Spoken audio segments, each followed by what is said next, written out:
Go ahead. Nicholas Campbell, and I'm here to try and persuade y'all on volunteering at your local animal shelter. People of my class, I am just begging y'all to volunteer, and I hope by the end of my speech that y'all will be persuaded to volunteer, even donate or foster at your animal shelter. From something as simple as a monetary donation to a sizable commitment such as fostering or adopting, everyone has something they can do at their local animal shelter.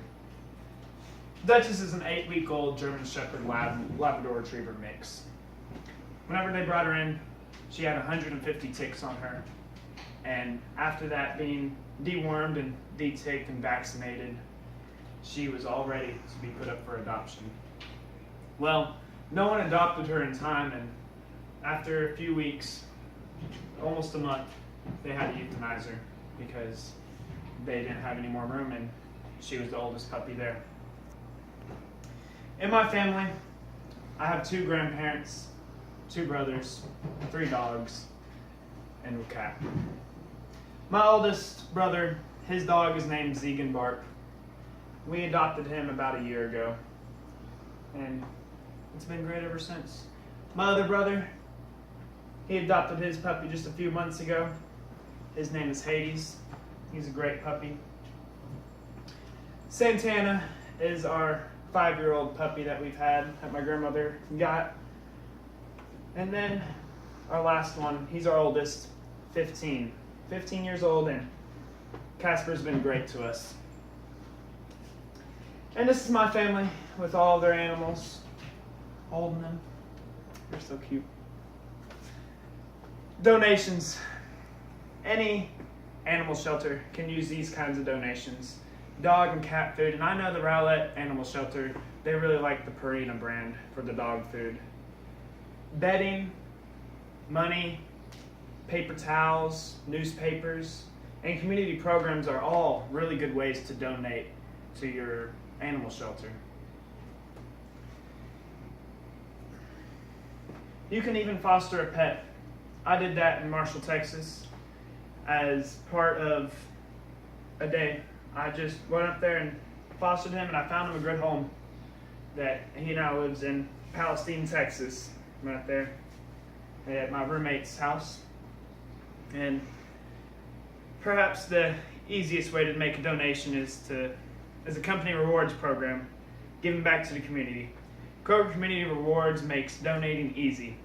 All you have to do is shop at Kroger and put in the code 91318.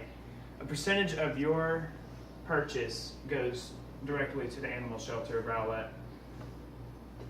And another way for a community is Wet Zone Water Park has a pooch plunge, which you can take your pet, your dog, for $10 a dog, and owners get in free, and all proceeds go straight to helping the animals of Rowlett.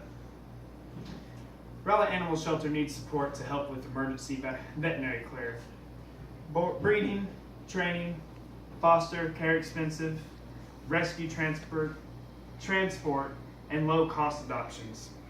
According to the website friendsofrowlettanimals.org, last year's expenses were over $12,000. Join to cover the basic services.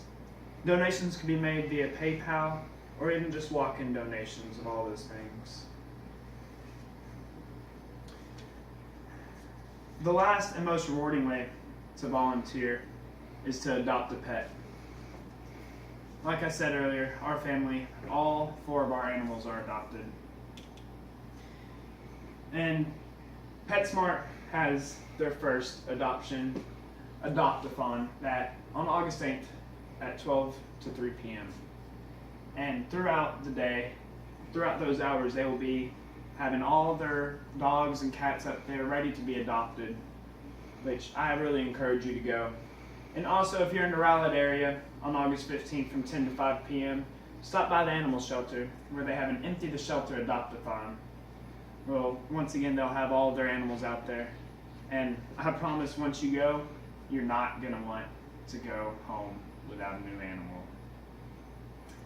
So that brings us to whether it's donating or welcoming a new family member temporarily via fostering or permanently through adoption. Volunteering at your local animal shelter is satisfying. If you live in Rowlett, I encourage you to attend the PetSmart Adopt-a-thon this Saturday or the Empty the Shelter Adopt-a-thon on August 15th. If you aren't ready for a long commitment yet, just call your local animal shelter and ask about what you can do to help volunteer or donate. Thank you.